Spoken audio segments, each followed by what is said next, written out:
compartir rápidamente unos versos en el libro de los Hechos y vamos a participar de la Cena del Señor posteriormente. Acerca de los propósitos como iglesia, los vemos, hermano, en el libro de los Hechos, los primeros creyentes, Hechos capítulo 2. Hechos capítulo 2 relata, hermano, el retrato, también me gusta decir esto, ¿verdad? Es la fotografía de lo que debe ser una iglesia, y lo vemos aquí en la primera iglesia, la iglesia primitiva, y leemos del verso 41 al verso 47 del libro de los Hechos. Dice así la palabra del Señor. ¿Lo tiene conmigo? Sígame con su vista. Así que los que recibieron su palabra fueron bautizados, y se añadieron aquel día como 3,000 personas, y perseveraban en la doctrina de los apóstoles, en la comunión unos con otros, en el partimiento del pan y en las oraciones. Y sobrevino temor a toda persona, y muchas maravillas y señales eran hechos por los apóstoles. Todos los que habían creído estaban juntos y tenían en común todas las cosas, y vendían sus propiedades y sus bienes y los repartían a todos según la necesidad de cada uno, perseverando unánimes cada día en el templo y partiendo el pan en las casas, comían juntos con alegría y sencillez de corazón, alabando a Dios y teniendo favor con todo el pueblo. Y el Señor añadía cada día a la iglesia los que habían de ser salvos. Los invito a que hagamos una oración. Padre Celestial, en esta mañana, Señor, gracias por tu palabra, gracias por la comunión, Señor, gracias, Señor, por tu presencia en nuestras vidas. Gracias por una salvación tan grande. En esta mañana, Señor, pedimos, Señor, nos bendigas, Señor, con esta porción de tu palabra, Señor, en nuestras vidas, y que seamos, Señor, todo lo que tú quieres que seamos como iglesia, Padre. En lo individual, que seamos todo lo que tú quieres que seamos, Señor, como personas, como creyentes, como tus discípulos. Háblanos, Señor, que tus siervos escuchamos en Cristo Jesús. Amén. Amén. Leemos este relato de la primera iglesia. Sabemos, ¿verdad?, que en el contexto, ¿verdad?, la iglesia nace en el día del Pentecostés, cuando ellos están juntos, reunidos, estaban ahí orando, ¿verdad? El Señor les dijo: no se muevan de ahí permanezcan, estén ahí y no se muevan hasta que reciban el poder. Sean empoderados cuando venga el poder de lo alto sobre sus vidas. Y ese, ¿verdad?, fue una instrucción, lo cual obedecieron sus discípulos, estando ahí esperando. No se movieron, no hicieron más que estar orando y estar juntos esperando la promesa que Jesús les había dicho que vendría sobre sus vidas, el poder de lo alto, el poder del Espíritu Santo.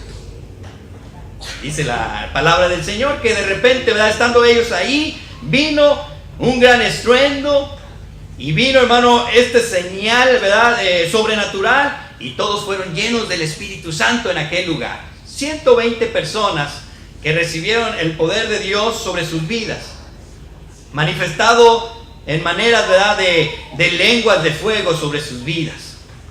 Ardía la pasión en sus corazones. Hubo el fuego de Dios en sus vidas. Y esto ahí, hermano, fue el nacimiento de la iglesia cristiana. Ahí nace, hermano, lo que es la iglesia de Cristo, quien pone toda su confianza en Él, en el Pentecostés.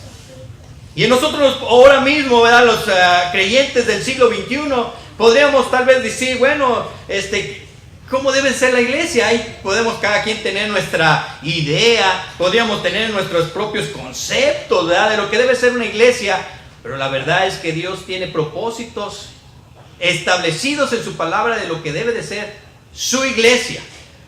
Porque la iglesia de Cristo, la iglesia que le pertenece a Él, dice: yo edificaré mi iglesia.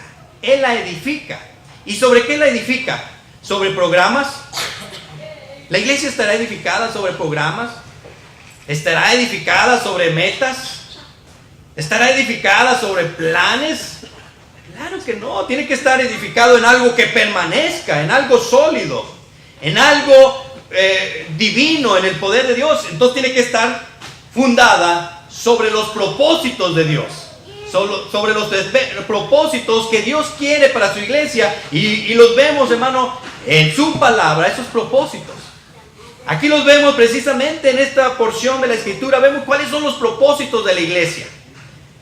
¿Por qué la iglesia existe? ¿Por qué la razón de la iglesia? Algunos piensan, ¿verdad?, que la iglesia es un edificio. Y le dicen a lo que es el edificio, esa es una iglesia. Pero la iglesia no es un edificio, no es solamente paredes. Ese es el templo donde se congrega la iglesia. La iglesia son las personas, somos usted y yo. La iglesia no es un lugar, tampoco es todo un lugar a donde tú asistes, porque algunos dicen, voy a ir a la iglesia. No es un lugar a donde tú asistes domingo tras domingo, o cada quincena, o cada vez, ¿verdad?, que sientes la necesidad de asistir. No, la iglesia no es un lugar a donde asistes. La iglesia es un lugar donde tú perteneces. Tiene que tener un sentido de pertenencia la iglesia para tu vida, donde tú tienes parte de ella. Así que la iglesia no solamente es para asistir, sino para pertenecer a ella. La iglesia, hermano, como lo mencionaba al inicio, la iglesia, la Biblia lo menciona de diferentes ilustraciones. Es que la iglesia es un cuerpo. La iglesia es un edificio. La iglesia, ¿verdad?, se conforma de diferentes, ¿verdad?, de diferentes personalidades, caracteres, pero todo con el mismo fin, el mismo propósito. ¿Y cuáles son los propósitos de Dios entonces para la iglesia? ¿Cuál es el propósito de Dios para la iglesia Emmanuel? Podríamos preguntar, si te preguntaran a ti, ¿cuál es el propósito de la iglesia? Pues algunos dirían, bueno, adorar a Dios, o apoyarnos, o ministrarnos unos a otros. No sé, podríamos decir diferentes respuestas, y creo que todas son válidas, todas son legítimas, pero los propósitos de la iglesia tienen que ser más que de lo que nosotros pensamos. De lo que nosotros tal vez pensemos que es la iglesia. Tiene que estar fundada en los principios bíblicos de lo que debe de ser la iglesia de Jesucristo, porque Él ha prometido que Él va a edificar su iglesia en sus principios, en su palabra. Entonces vemos en estos versículos que uno de los principios, o uno de los propósitos de la iglesia es llevar a las personas a una identificación con ella. Es importante como el versículo que leemos, en el versículo 41, así que los que recibieron su palabra, primero reciben su palabra, y luego menciona una palabra ahí, en ese versículo. Los que recibieron su palabra fueron, ¿qué hicieron ellos? Se bautizaron. El bautismo en agua, hermano, es el símbolo que expresa nuestra fe. Es el símbolo, ¿verdad?, de la unión con la iglesia.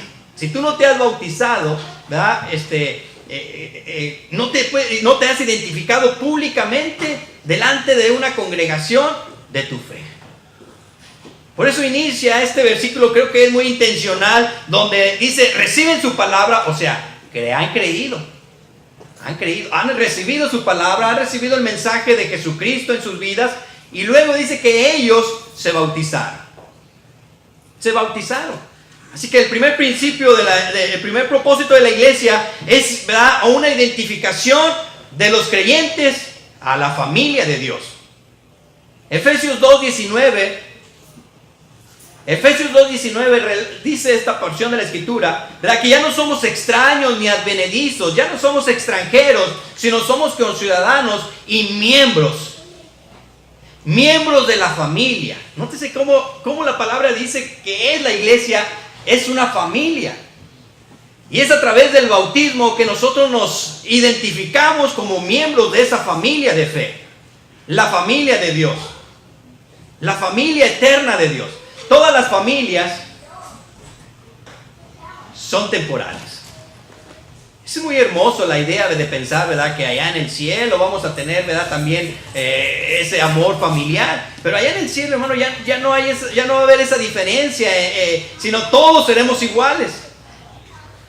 Todos nos amaremos sin reserva, sin distinción, porque Dios es amor.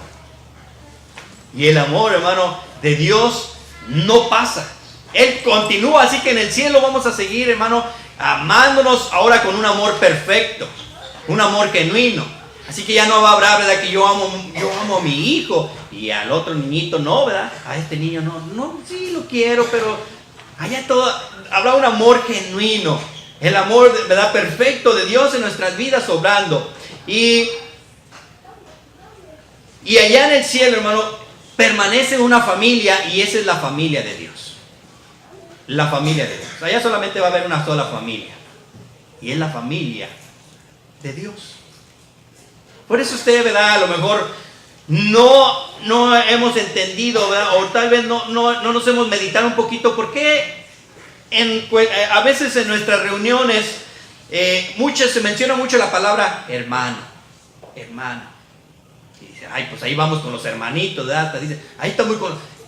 Pero es que es el sentido, ¿verdad?, que entendemos la palabra de Dios, de que somos parte de una familia, y es la palabra de la familia eterna de Dios. Así que el primer propósito de Dios para la iglesia es que nos llevemos a una identificación a través del bautismo de esa familia. Si tú no te has bautizado, te animamos que lo hagas. Si has creído, si has aceptado a Cristo en tu corazón, no esperes a que seas perfecto. No digas, no, es que todavía no estoy listo, hay cosas que en mi vida... El bautismo es el principio, no es el final. Es el principio de una vida de obediencia. No esperes a estar completamente listo, ¿verdad?, porque no lo vas a estar. Nunca lo vas a estar. Así que te animamos a que te bautices, ¿verdad? Esto te identifica plenamente como parte de la familia de Dios, como un creyente, como un discípulo que va aprendiendo día tras día hasta que nos vayamos con Él. No te preocupes, ¿verdad?, que quieras aprender todo en 1 año o 2 años. Esto se lleva toda la vida. Pero tienes que empezar con este principio de obediencia, este mandato de obediencia que es el bautismo en agua. ¿Y por qué nosotros no bautizamos infantes, verdad? Algunos dicen, no, es que los niños hay que bautizarlos. La Biblia no menciona el bautismo de infantes, sino el bautismo de personas que han creído, donde hay un arrepentimiento y una aceptación de Jesucristo. Entonces hay un bautismo. Aquí notamos en este verso que dice, ¿verdad?, que todos los que creyeron, ¿verdad?, a los que recibieron su palabra fueron bautizados. Los niños no pueden hacer eso. Los niños son de Cristo, el reino de los cielos les pertenece a ellos. Dios los ha elevado, ¿verdad?, a que ellos, ¿verdad?, el reino de Dios es de ellos, que son inocentes. De hecho, nosotros tenemos que hacernos como ellos, no ellos como nosotros, ¿verdad? Así que nosotros tenemos que hacernos como los niños.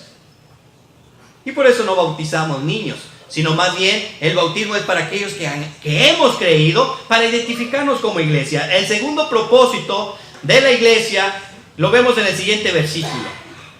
Y perseveraban en la doctrina de los apóstoles y en la comunión unos con otros. Perseveraban de la enseñanza. ¿Saben? El propósito de la iglesia es que cada uno de nosotros crezcamos. No solamente en conocimiento, sino que crezcamos en la madurez. Que crezcamos, ¿verdad?, en llevar a cabo el carácter de Cristo en nuestras vidas. A eso se le llama discipulado. Discipulado. Que te vayas, ¿verdad?, escuchando la palabra de Dios y poniéndola en práctica. No tienes que, ¿verdad?, preocuparte por saber toda la Biblia, sino más bien tienes de preocuparte por poner en práctica lo que ya sabes de la Biblia. Lo que ya sabes, que lo lleves en práctica. Ser un buen esposo. ¿La Biblia menciona acerca de ser un buen esposo?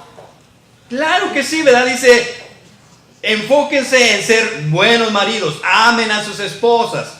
Bueno, enfócate en eso. Enfócate en lo que ya sabes y sé obediente a ello. A ser un buen padre, a ser un buen empleado, a ser un buen hermano de la fe. Así que no nos preocupemos por saber toda la Biblia, sino por lo que ya sabemos, que Dios nos dio un espíritu de llevar a cabo y así crecer conforme el carácter de Cristo. Conforme a esto se le llama discipulado, así que el segundo propósito de la iglesia es llevar a las personas a un crecimiento espiritual, hacia el carácter de Cristo. Ese es el propósito. Y en Romanos 8, 8:28 dice que todas las cosas nos ayudan para ese propósito. Ese propósito, ¿verdad? Que a las personas que aman a Dios, que han entregado su vida y que están en esa relación con el Padre, todas las cosas cumplen con el propósito de Dios en sus vidas, y es formar el carácter de Cristo en ellos. Así muchas cosas que nos acontecen, pues no nos gustan tanto. No queremos estar enfermos. No queremos, ¿verdad?, estar desempleados. No queremos, ¿verdad?, que vengan esas pérdidas en nuestras vidas. Sin embargo, el Señor usa esas circunstancias difíciles para moldear nuestra vida, porque somos discípulos de Él, enseñados por Él. Y es a través del dolor donde el Señor nos muestra obediencia. Y Jesucristo, nuestro Señor, es ejemplo de ello. Jesucristo sufrió. La obediencia le llevó al dolor, a tal forma, ¿verdad?, que Él ora y dice: Señor, si fuera posible pasar esta copa, pero no se haga mis deseos, mi voluntad, sino la tuya. La obediencia como discípulo te va a costar tal vez sufrimiento, pero eso te va a servir y nos va a servir para fortalecer nuestro carácter. Somos discipulados. Ese es el segundo propósito de la iglesia. Ir creciendo. No puedes crecer solo. No puedes crecer solo. Necesitas de una familia, necesitas de una iglesia para crecer, donde puedas ejercer tus dones, donde puedas ejercer tu ministerio, donde puedas ejercer, ¿verdad?, donde seas discipulado, enseñado por otros, por maestros, por otros hermanos que tal vez ya han pasado esas circunstancias. Así que el segundo propósito de la iglesia es perseverar en la enseñanza. Esto se le llama discipulado. Tercer propósito de la iglesia que vemos en este retrato, en esta fotografía de la primera iglesia, es la comunión unos con otros. El compañerismo. Es muy importante tener compañerismo. Y la iglesia Emmanuel se preocupa porque tener compañerismo unos con otros. De hecho, están todos invitados para noviembre, domingo 18 de noviembre, para celebrar el Día de Acción de Gracias. No solamente vamos a tener un servicio muy hermoso de agradecimiento al Señor, sino vamos a tener un refrigerio donde vamos a estimularnos a ese compañerismo. Porque la Biblia menciona que el propósito de la iglesia es que tener compañerismos unos con otros y fortalecernos ese compañerismo. Dios no quiere que nosotros seamos huérfanos, sino que tengamos una familia y que tengamos ese compañerismo unos con otros. Y es la iglesia, ¿verdad?, el propósito de ser una iglesia, que ese compañerismo se vaya, ¿verdad?, fortaleciendo más y más.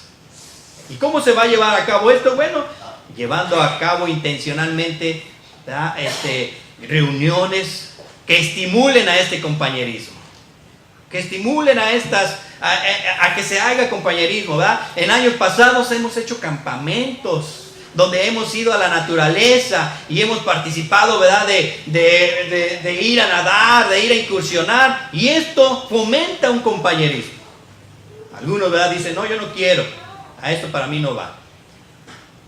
Tal vez no te agraden esas actividades, pero la intención de la iglesia es fomentar el compañerismo unos con otros. Que no sea, ¿verdad?, solamente tú y ya, no. Sino que seamos conscientes que Dios quiere que en la iglesia se fomente el compañerismo. Que seamos compañeros, ¿verdad? Porque eso es lo que somos, compañeros. Somos hermanos, somos la iglesia. Y dice, ¿verdad?, que ellos, versículo 42, perseveraban en la doctrina de los apóstoles, en la comunión unos con otros, en el partimiento del pan y en las oraciones. Ellos también tenían reuniones en las casas. Tomaban tiempo, ¿verdad?, para que ese compañerismo y esa relación que se acrecentara cuando estaban en las casas. Es importante esto también. Tomar tiempo, hermano, donde podemos testificar unos a otros, compartir nuestros problemas y orar unos por otros. La oración es muy importante. Y es importante que oremos por nosotros mismos, como lo enseñamos, se enseñó en esta mañana. Es importante que aprendamos a orar por nosotros mismos. Y también es importante que oremos unos por otros. Hay un poder, hermano, en la oración grupal. Cuando oramos juntos y nos ponemos de acuerdo, hay un poder sobrenatural en eso. No estoy diciendo que orar solo no esté bien. Sí, es bueno orar. Es bueno orar. Haz y ora tú solo, ¿verdad? Ora en tu casa, en tu lugar apartado, y ora al Señor. Pero para fomentar el compañerismo, orar en grupo, hermano, hay una gran bendición de parte del Señor. El Padre Celestial es glorificado. Así que, hermano, vemos que había comunión, compañerismo unos con otros. Tomaban tiempo para visitarse en las casas. No estoy diciendo que invite a toda la iglesia, ¿verdad? Invite a toda la iglesia a su casa. No, invite a una familia. Invite a un hermano. Te invito a participar de unos chiles chilacas. O unas tortas en ahogada, ¿verdad? Y una especialidad de sí, como que no tiene que ser. Pero ¿qué está haciendo usted? Intencional para fomentar el compañerismo. Dios quiere que tengamos compañerismo. Si usted no sabe cocinar, pues invítelo a un restaurante. Dice, ¿sabes qué? Te invito a un restaurante y vamos a comer juntos. Si usted paga por eso, no sea como los estilo gringo, ¿verdad? Que dicen estilo gringo, cada quien paga. No, usted dice, yo quiero invitarte a cenar. ¿Cómo cree que esto se sienta para un hermano, para otra persona? No solamente le dice, te amo, ¿verdad? Porque somos una iglesia que quiere ser una iglesia amorosa. No solamente lo dice, sino busca la manera de demostrarlo al fomentar el compañerismo. Así que la tercera cosa es que la iglesia, su propósito es tener compañerismo. Cuarto propósito de la iglesia, dice, y sobrevino todo temor y muchas maravillas y señales eran hechas por los apóstoles. Todos los que habían creído estaban juntos y tenían en común todas las cosas. Vendían sus propiedades y sus bienes y lo repartían todo según la necesidad de cada uno. Y perseveraban unánimes cada día en el templo, y participando del pan en las casas, comían juntos con alegría y sencillez de corazón, alabando a Dios y teniendo el favor con todo el pueblo. Yo noto ahí otros dos propósitos de Dios para la iglesia, y es el ministerio. Ministerio es servicio, es servir. Dios nos ha llamado a servir. Dios no ha llamado, ¿verdad?, a ser servidos. Dice, yo no vine a ser servido, sino a servir. Nos vino a ser el ejemplo. Y el que quiera ser el mayor de todos será el servidor. Va a tener que servir con más, ¿verdad?, con más intensidad. Así que el propósito de Dios para la iglesia es que nos sirvamos. Eso se llama ministerio. Tu vida, ¿verdad?, de ministerio, lo que haces para el Señor, eso es un ministerio. Si lo haces para el Señor, ese es un ministerio. Dice, ¿verdad?, hermano, podemos hacer esto. Y si lo haces, y si Dios te lo está poniendo a ti en tu corazón, es para que lo lleves tú a cabo, no para que lo haga el hermano, ¿verdad? Algunos son bien generosos, dicen, hermano, no estaría bien hacer esto. Adelante, hermano, está perfecto, ¿verdad? Hágalo. Si Dios se está moviendo y poniendo ese en tu corazón, es para que lo lleves a cabo. Ese se llama ministerio, es servir. Estamos, hermano, para servir unos a otros. Servir, eso se le llama ministerio. Y el propósito de la iglesia es que sirvamos en el área que Dios quiere que sirvamos. No todos somos buenos para todas las cosas. Somos buenos para algunas cosas que Dios nos ha capacitado para ello. A través de la experiencia, tal vez personal. Algunos han atravesado circunstancias en sus vidas que pueden servir a otros de consuelo. Tal vez yo no pueda. Tal vez yo no pueda ser, ¿verdad?, esa persona que se ponga al lado de una persona, de un hermano, y le dé una palabra de ánimo, de consuelo, de esperanza. Porque usted ya ha atravesado esa circunstancia en su vida. Tal vez un divorcio, tal vez la pérdida de un familiar amado. Usted lo ha atravesado y tal vez yo no lo haya atravesado. Entonces usted a través de su vida, de sus experiencias personales, puede servir a otro. No todos somos buenos para todos. No todos tenemos la misma capacidad. No todo lo tiene que hacer una sola persona. Eso no es saludable. Si dijera, no, soy que el pastor, y es que el pastor. No todo se trata del pastor o de los líderes. Todos llevamos a cabo el propósito de Dios como iglesia. Porque todos tenemos un ministerio, una vida de servicio. Y todos somos importantes, todos somos necesarios, todos nos necesitamos unos a otros. Cuando esto se lleva a cabo en la iglesia, a eso se le llama una iglesia saludable. Saludable. Cuando falla alguno de los propósitos, o todos los propósitos, a eso no se le llama saludable, a eso se le llama ¿cómo? Enfermedad. Está enfermo. Cuando el pastor tiene que hacer todo, o algunas personas tienen que hacer todo, y están cansados, agobiados, ya hasta desanimados, eso es una señal de enfermedad. De enfermedad. A eso se le llama así, estar enfermo. Cuando llevamos a cabo los propósitos de Dios como iglesia, entonces, hermanos, podemos decir que caemos en los propósitos de Dios y somos una iglesia saludable. Venimos, hermano, somos llamados, somos discipulados, tenemos ese compañerismo y entonces, hermano, empezamos a servir unos a otros. En el área, hermano, que nos apasiona, en el área que te interesa a ti. No tienes que servir de música. Si no sabes nada de música, ¿para qué quieres meterte en la música? Tiene que haber donde tú te conectas, ¿verdad? Algunos dicen, no, es que a mí me gusta mucho cantar y yo quiero servir cantando, pero ya te oímos nosotros, de todos nosotros dijimos, ¿no será que estás equivocado de llamado, verdad?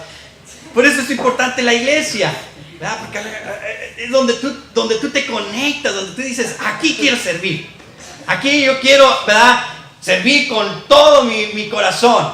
¿Y qué crees? Va a ser de bendición. Todos somos necesarios, todos somos importantes.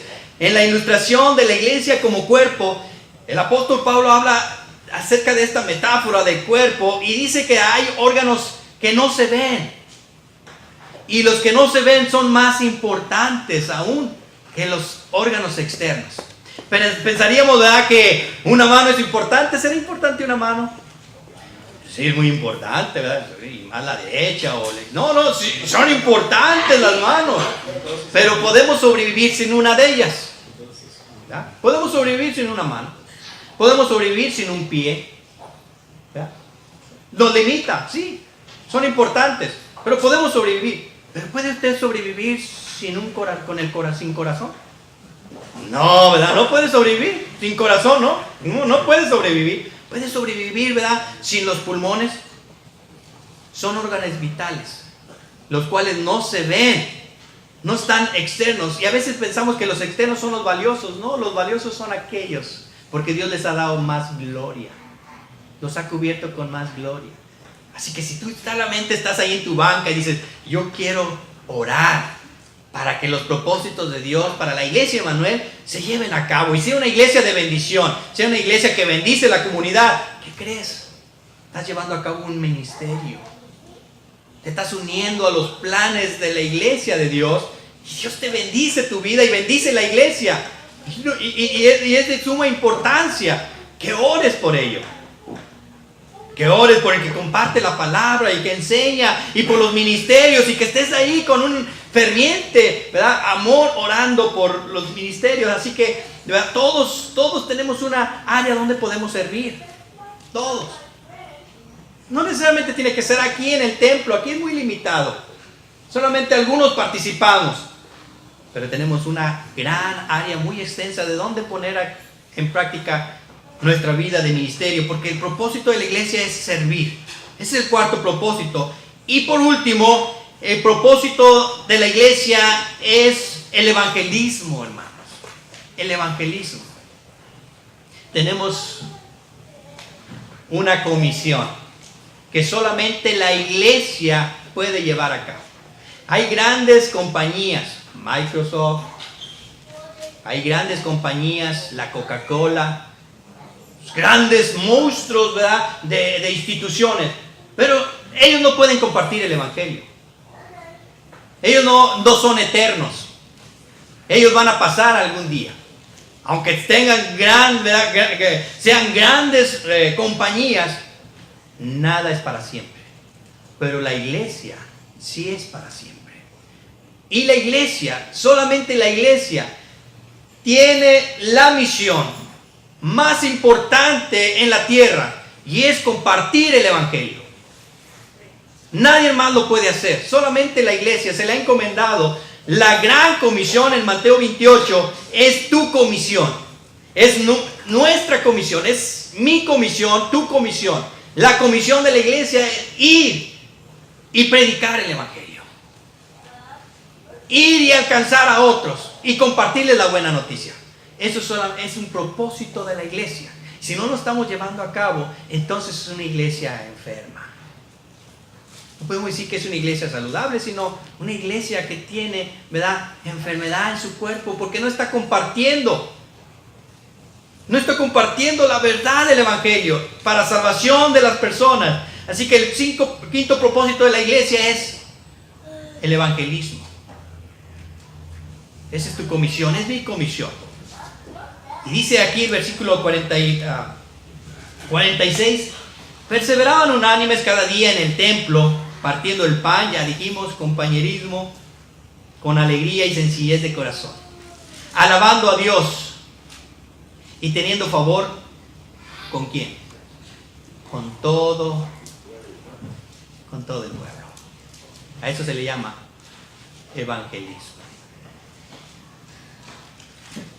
Compartir con otros. Es la iglesia. Ahora podemos decir, bueno, hermano, pero ¿cómo Dios quiere que nosotros tengamos favor con todo el pueblo? Y si quisiéramos traerlos a la iglesia, ¿cabrían aquí todo el pueblo? ¿Caberían aquí? No, aquí es un lugar muy limitado, ¿verdad? No caben más de unas 100 personas tal vez, y algunos parados, y no pudiéramos traer a todo el pueblo a este lugar. Pero ¿sabes qué? Te tengo una buena noticia. No tienes que traer a todo el pueblo a este lugar, porque la iglesia va hacia allá y puede tomar todo el pueblo. Es ir allá al pueblo y tener el favor con ellos. Así que oramos al Señor para que veamos las oportunidades a nuestro alrededor, porque tú eres la iglesia, y la iglesia no es traerlos aquí, sino es que nosotros vayamos hacia allá. Aquí no van a caber, pero la iglesia sí cabe allá. Allá sí tiene gran espacio. Tenían el favor con todo el pueblo. Así que el propósito de la iglesia es tener evangelismo, alcanzar a otros. ¿Y qué hacía el Señor? Añadía cada día a la iglesia los que habrían de ser salvos. Nosotros tenemos que hacer nuestra parte, hermanos. La otra parte la hace el Señor. Tú ten el favor con el pueblo. Tú sé obediente al Señor. Tú pon tu vida en servicio a Él, y lo demás le corresponde a Él. Si la gente no quiere, ese no es tu trabajo de convencerlo. Ese es trabajo del Espíritu de Dios. Cambiar corazones, transformar las vidas. En una ocasión Jesús mandó, ¿verdad?, a sus discípulos a 70. ¿Cuántos han leído esto, verdad? Que mandó a 70.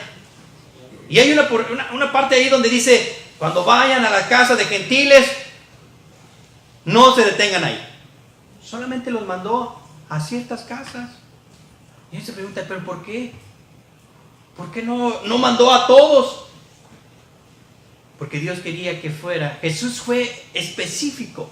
Si yo quiero que ustedes sean específicos. Cuando somos específicos, hermano, vamos a ser más efectivos. Cuando seamos específicos, vamos a ser más efectivos en nuestra vida, ¿verdad? De misión. ¿A quién se lo vamos a compartir?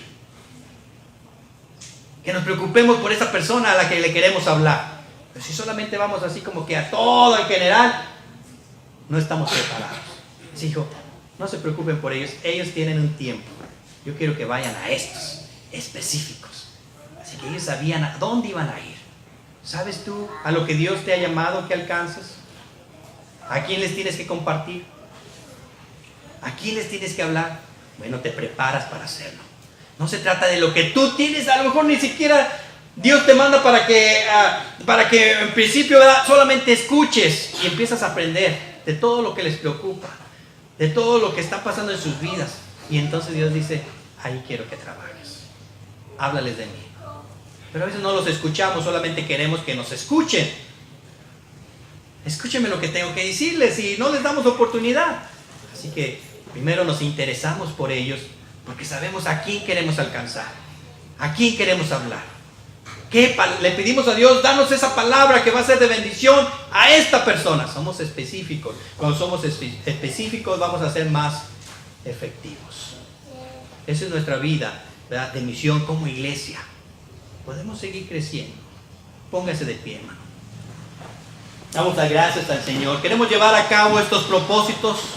No son mis propósitos, sino son los propósitos de Dios para la iglesia.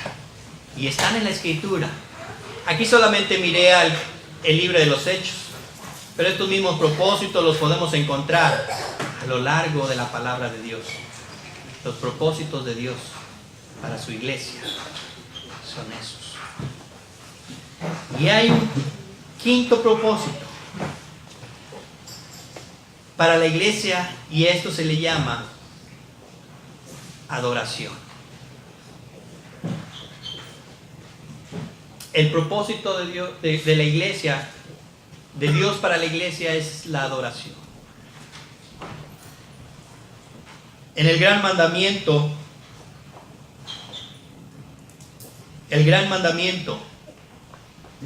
Jesús dijo, amarás al Señor tu Dios con todo tu corazón, con toda tu alma, con todo tu ser. Ese es el primer gran mandamiento. Que tengas una vida de adoración. Y la vida de adoración no solamente es venir y cantar, sino es vivir adorando a Dios. Y cuando nos reunimos como iglesia, vengamos con ese corazón de adoradores. Donde que no importa, ¿verdad?, que si las alabanzas a mí me gustan o no, yo vengo a unirme en un canto de adoración, en espíritu y en verdad. Aquel ha dado la vida por mí. Así que cuando nos reunimos como iglesia, el propósito de Dios es que haya en nosotros adoración. Adoración. Padre Celestial, en esta mañana, gracias por tu palabra, por estos propósitos que los encontramos, Señor, escritos en tu palabra, tu voluntad, tu verdad, Señor. Y queremos vivir en ellos. Padre, queremos no solamente enfocarnos en alguno, sino llevar, Señor, los 5 propósitos tuyos para nosotros como iglesia. Y así, Señor, ser una iglesia que atrae a las personas. Porque tú añadirás a los que van a ser parte de tu familia. Señor, nos preguntamos por qué la iglesia no crece. Más bien deberíamos preguntarnos por qué no crece. ¿Qué es lo que estamos, Señor, haciendo que no te agrada?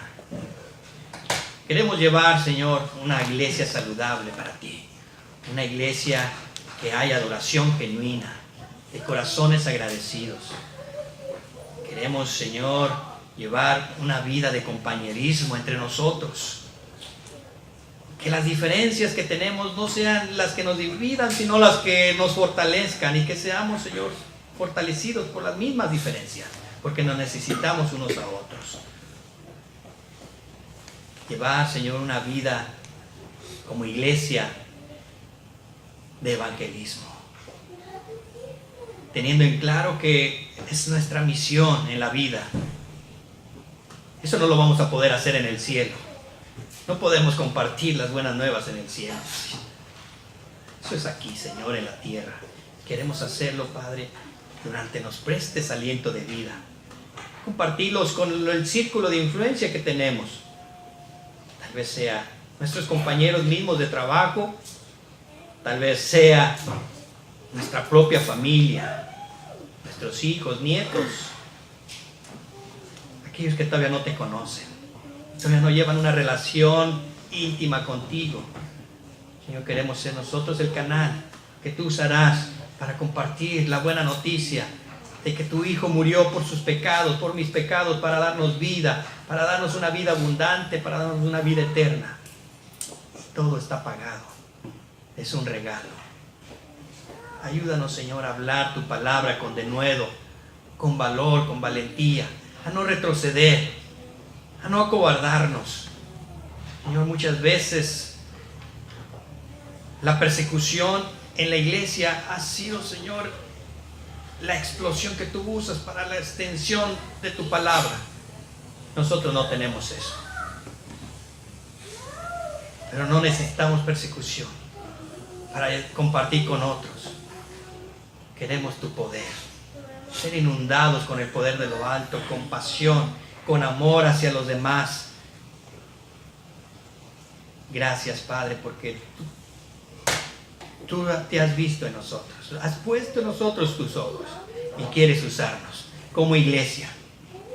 Te damos gracias, Señor, en Cristo Jesús. Amén. Vamos a participar de la cena del Señor en esta mañana, amados hermanos. Voy a pedir a nuestro hermano Elías, que es diácono oficial de la iglesia, y nuestro hermano Abraham, que es uno de los miembros, ¿verdad?, de la iglesia Emmanuel con más antigüedad, no que es el más viejo, ¿no? Está joven el hermano, ¿verdad? Está muy joven, pero es el que tiene más tiempo, ¿verdad? Es por eso que los pasamos a ellos, ¿verdad?, dándoles un lugar especial en nuestras reuniones, y más participar de la cena del Señor. Pasen, ¿verdad? Pero cualquiera de ustedes podría pasar, no diga, es que ellos sí, nosotros no, ¿no? Sino que los amamos a los hermanos y queremos, ¿verdad?, que nos ayuden a repartir los elementos en esta mañana. La cena del Señor es una ordenanza para los que nos visitan en esta mañana por primera vez. Es una ordenanza del Señor. Dios ha dejado, ¿verdad?, para la iglesia, para nosotros, dos ordenanzas, y practicamos esas ordenanzas que el Señor nos ha dejado con mucha reverencia, con entendimiento. La primera, ya la mencioné, es el bautismo. Dios ha ordenado a la iglesia el bautismo en agua. Esto ya mencioné un poquito, es el símbolo, ¿verdad?, símbolo de nuestra fe, es simbolismo. Es una preciosa, ¿verdad?, enseñanza del bautismo que representa nuestra identificación con Cristo. En el bautismo nos identificamos con el Señor en su muerte y en su resurrección. Para eso también podemos, para los que no se han bautizado, podemos tomar algunas clases específicas de bautismo para si hay algunas dudas al respecto, ¿verdad?, lo hagas muy consciente, muy claro, pero te animamos que te bautices. El bautismo es una ordenanza para la iglesia cristiana. Amén. Así que esa es el primer ordenanza. La segunda ordenanza es la cena del Señor. Cada iglesia en lo individual lo lleva a cabo en diferentes fechas, algunos solamente una vez al año, o otros, ¿verdad?, en algunas ocasiones. Como iglesia local, la iglesia Emmanuel, Lo hemos, ¿verdad?, puesto para participar cada primer domingo del mes. Participar de la mesa del Señor. Y queremos, ¿verdad?, recordar que la mesa del Señor, ¿verdad?, es una ordenanza solemne donde nos lleva a alabar al Señor en gratitud. Es para recordar la obra del Señor por nosotros, como iglesia. Y que no se nos olvide eso, hacerlo en memoria de Él. Es un memorial muy hermoso, cual participamos. Lo puedes hacer, ¿verdad?, con nosotros, y lo vamos a hacer juntos. Si tú has sido bautizado, bien puedes hacerlo. Si vienes de otra iglesia, de otra congregación y te has bautizado con las aguas en las aguas bautismales por inmersión, puedes hacerlo. Somos de una iglesia. Si no te has bautizado, pues te animo que no lo hagas. No te va a ayudar. No va a tener sentido que lo hagas. No te va a ser de bendición. Contrario, ¿verdad? Dice la palabra del Señor que el que lo hace de una manera, ¿verdad?, de manera sin discernir el cuerpo y la sangre del Señor, come juicio para sí. Y como tu pastor, ¿verdad?, no quiero que eso suceda para tu vida. Yo quiero que seas bendecido y alcances, ¿verdad?, todos los propósitos de Dios para ti. Así que, ¿verdad?, no te hace más, no te hace menos, ¿verdad? Solamente dices, tengo que primero obedecer al Señor, identificarme como un creyente pleno en el bautismo. Y luego te va a ser de gran bendición participar también de esta ordenanza que como la iglesia nosotros, ¿verdad?, participamos cada primer domingo del mes. La cena del Señor es gracias a lo que Jesús hizo en la cruz del Calvario. Es que nosotros somos justificados y somos salvos por su gracia. Es por lo que Jesús hizo hace más de 2000 años y que hasta hoy en día sigue alcanzando a personas este mensaje de salvación que se llevó a cabo una sola vez y para siempre, para ser justificados delante de Dios el Padre. Somos justos, somos santos y sin manchas, porque nos ve a través de Jesucristo. Así que este es un recordatorio a lo que Jesús hizo, es que nosotros somos como iglesia. Por eso nosotros este primer domingo tenemos este tiempo de comunión y vamos a recordar el precio enorme que pagó Jesús por cada uno de nosotros al dar su vida. La Biblia dice que aún nosotros siendo aún pecadores, Cristo murió por nosotros. No es nada que si merecemos o somos mejores o no nos hace mejores. En la condición en la que estábamos de pecadores, Cristo murió por nosotros. Así que es para estar agradecidos por Él. Ahora el Señor nos ha transformado, nos ha cambiado. Ahora, ¿verdad?, el Señor sigue haciendo una obra en nosotros, en nuestras vidas. Pero no es para menospreciar a los no creyentes. Es para amarlos y compartirles también, porque queremos que ellos también vengan hacia los pies de Jesucristo. Así que nos recordamos que es lo que Jesús hizo y somos salvos por su gracia. Y recordar el precio enorme que Jesús pagó por cada uno de nosotros. Porque aunque la salvación es por gracia, es gratuita, es un regalo de Dios, fue pagado un alto precio. Y el precio no fue pagado con monedas, plata, oro o cosa incorruptible, sino con la preciosa sangre de Jesucristo, el Hijo de Dios. Ese fue el alto precio que costó nuestra salvación, el cual ahora nosotros podemos disfrutar y vivir por ello, agradecidos. Es ese sacrificio que nos da la limpieza y nos da acceso, nos da la seguridad de que tenemos un lugar en el cielo. Es este sacrificio. Y vamos a compartir en esta mañana los elementos. Oramos. Incline su rostro. Padre Celestial, queremos honrar tu mesa, a la cual, Señor, tú nos has invitado a participar. Como iglesia, Señor, queremos decirte una vez más gracias. Gracias por tu vida, Señor, derramada en esa cruz del Calvario.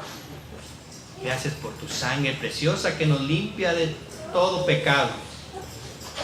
Señor, en esta mañana, Señor, queremos confesar delante de ti, Señor, nuestra gratitud. Confesar delante de ti, Señor, nuestro agradecimiento por tanto amor inmerecido, Señor, que no lo merecemos. Delante de ti somos faltos. Hemos fallado innumerables veces. Señor, ayúdanos, Padre, que al compartir la cena tuya en esta mañana, redoblemos compromisos, Señor. Y esto nos sirva, Señor, para que sea un estímulo para llevar una vida de santidad, de servicio, de unidad, de compañerismo, de llevar, Señor, una vida que te agrade a ti. Padre, que estos elementos que simbolizan tu cuerpo, el pan, Señor, que simboliza tu cuerpo, y el fruto de la vid que simboliza tu sangre, Señor, sea aquellos elementos que nos sirvan para recordar lo que hace más de 2000 años, Señor, cambió el rumbo de la historia de la humanidad. Irrumpiste, Señor, en este mundo. En un mundo de tinieblas hubo gran luz, gran resplendor. Tu Hijo Jesucristo viniendo a nacer, viniendo, Señor, siendo el Creador, siendo el Rey, siendo el Todopoderoso, vino a nacer de una manera humilde, identificarse con los pecadores, con lo menospreciado. Señor, gracias te damos por tantas muestras de amor. Gracias, Señor, por tu Hijo Jesucristo en esta mañana. Amén y amén. Pasen, hermanos, y compartan con los hermanos de la congregación.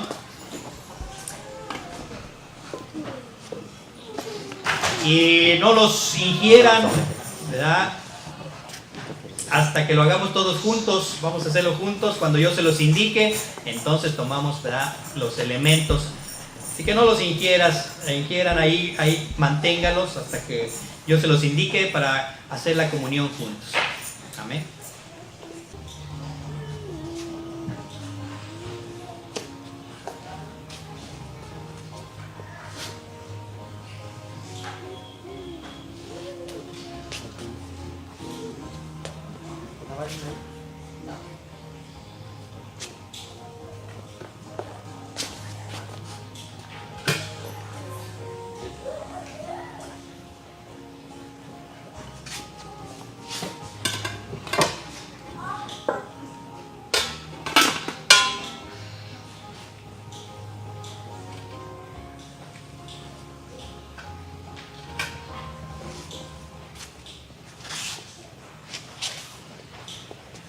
Señor, esta mañana nos acercamos a tu mesa con este hermoso memorial. En esta mañana, Señor, donde recordamos el sacrificio de tu único Hijo amado. Ese sacrificio por cada uno de nosotros. Venimos, Señor, con una actitud de adoración, con una actitud, Señor, de agradecimiento, recordando este enorme precio que pagaste por darnos hoy salvación y vida eterna y comunión contigo, el perdón de nuestros pecados y tener, Señor, la seguridad de estar contigo en el cielo. Todo esto fue posible gracias al sacrificio que hoy recordamos, sacrificio de Jesucristo. Todo por amor, un amor inmerecido. Por eso hoy, Señor, queremos hacer de tal manera que al participar nuestros corazones tengan la actitud correcta. La actitud, Señor, de alabanza a tu nombre, a Jesucristo. Te damos gracias, Señor. Doy lectura en 1 Corintios 11:23, donde el apóstol Pablo recibe por revelación divina las instrucciones acerca de este memorial, del cual nosotros hoy en esta mañana participamos. Son palabras del apóstol Pablo en el versículo 23 de 1 Corintios 11. Porque yo recibí del Señor lo que también os he enseñado, que el Señor Jesús, la noche que fue entregado, tomó pan, y habiendo dado gracias, lo partió y dijo: tomad, comed, esto es mi cuerpo que por vosotros es partido. Haced esto en memoria de mí. Comamos el pan.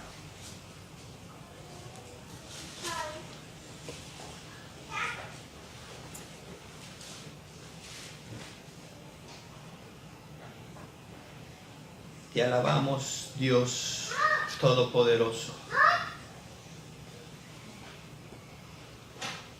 por el cuerpo precioso de Jesucristo, que fue derramado, partido, traspasado en la cruz del Calvario.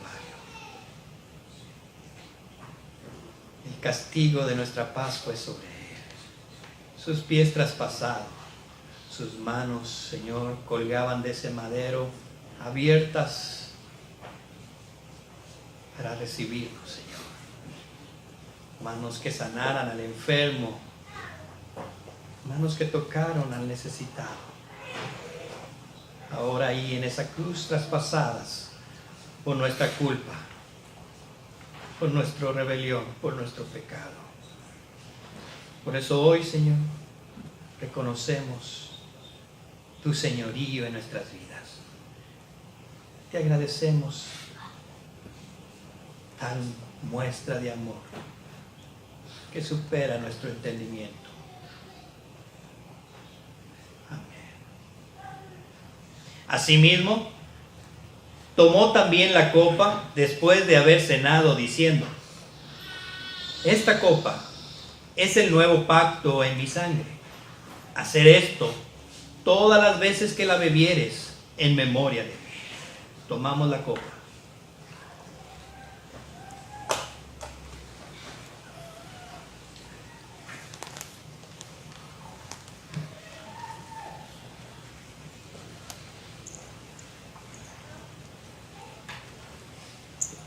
Gracias, Señor, por la sangre preciosa que nos limpia de todo pecado. Nos presenta en una relación correcta delante de Dios. Hoy en esta mañana, al recordar una vez más tu sacrificio, llegamos al centro, a la esencia de lo que creemos, de lo que somos, de lo que vivimos. Es en tu pacto, es en tu sangre, es la esperanza que tenemos, Señor. Todo estaba en ese madero, donde estaba tu Hijo, dando su vida por cada uno de nosotros. Por eso hoy, como dice tu palabra, queremos, Señor, recordar con este memorial, y redoblamos nuestro compromiso, nuestro pacto que hacemos contigo, de vivir, Señor, para ti, en adoración, en misión, en compañerismo, y amarte, Señor, y servirte por encima de todo. Ayúdanos, Señor, a llevar vidas que te glorifiquen a ti. Vidas en santidad, apartadas para tu honra, para tus propósitos. Gracias te damos, Señor. Y que la imagen de Jesucristo en la cruz del Calvario, entregando su vida por nosotros, sea el estímulo para vivir una vida para ti. Es a ti a quien servimos, es a ti a quien adoramos, es a ti a quien necesitamos. Te alabamos, Señor, con todo nuestro corazón. Y la iglesia dice, amén. Entonamos un himno.